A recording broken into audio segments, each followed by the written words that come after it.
Okay, so get ready to dive in with us today because, well, honestly, we're tackling something I think a lot of us have felt. Oh, yeah, I think so. Those book-to-movie moments that just, I don't know, make us want to, chuck our popcorn at the screen. Yeah, We've all been there, right? totally. Talk out and you're like, what was that? I butchered it. Totally butchered. Yeah. And we've got a whole stack of excerpts here that, well, they really dig into this whole idea of why an adaptation can go so wrong. Like, how does this even happen? It's true. It's like you'd think it'd be easier. You've got the source material right there. Just, Yeah.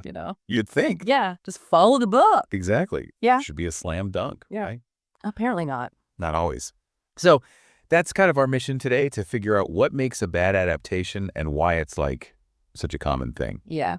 And one thing that really struck me going through these excerpts is just how, well, I guess frustrated readers feel when a beloved book hits the screen and it's just not right.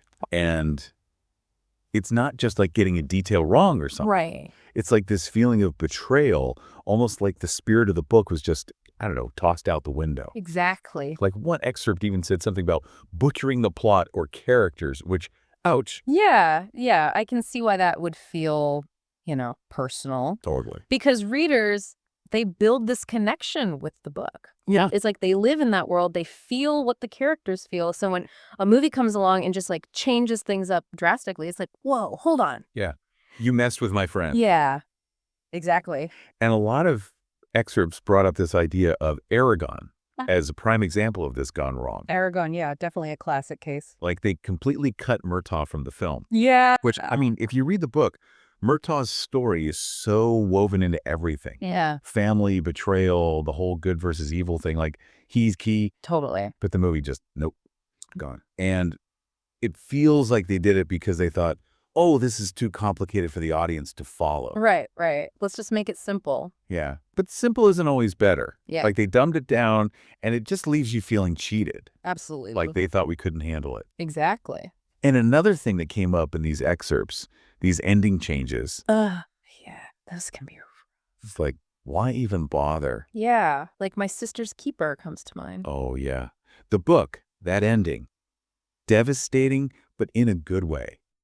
It makes you think. Exactly. Thought-provoking. But the movie, totally different vibe. More like a Hallmark movie. Right, a happy ending. Yeah.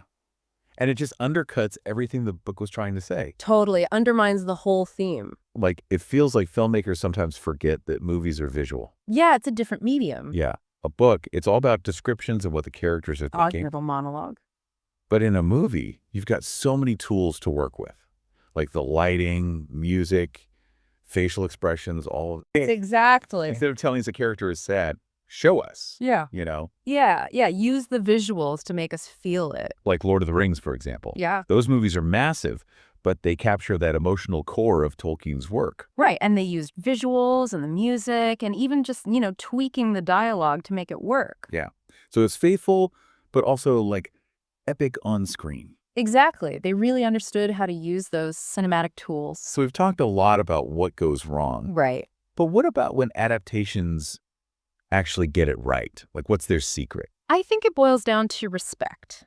Respect for the source material. Okay. They get why people love that book and they figure out how to bring that to the screen creatively, like The Martian. A pretty faithful adaptation, but also a really exciting movie. Oh, totally. They kept that whole, science problem-solving vibe of the book, but also made it visually stunning and suspenseful. It seems like there's a double layer of adaptation happening. You're adapting the plot, the characters, but also the feel, the tone, the whole impact of the book. Yeah, that's a great point. It's like translating poetry into a different language. Yeah. You want to keep the beauty, the meaning, not just the literal words. That's a good analogy. It's not about like recreating every single detail, but capturing the soul of the book and finding a way for the film to express that. So, wrapping up this deep dive, it's clear that adapting a book is a tricky thing. Yeah. You've got to honor the book, but also make choices that work for a movie. And for you listening, it kind of begs the question, where do you draw the line? How much change is okay before it's not your book anymore? What would make you feel like that spirit is gone? Yeah, some heavy stuff to ponder there. It is. Well, thanks for diving in with us today. Yeah, thanks for listening. Keep reading, keep watching, and keep thinking critically. Absolutely. Because who knows, maybe you'll be the one bringing a book to life on the big screen one day. You never know.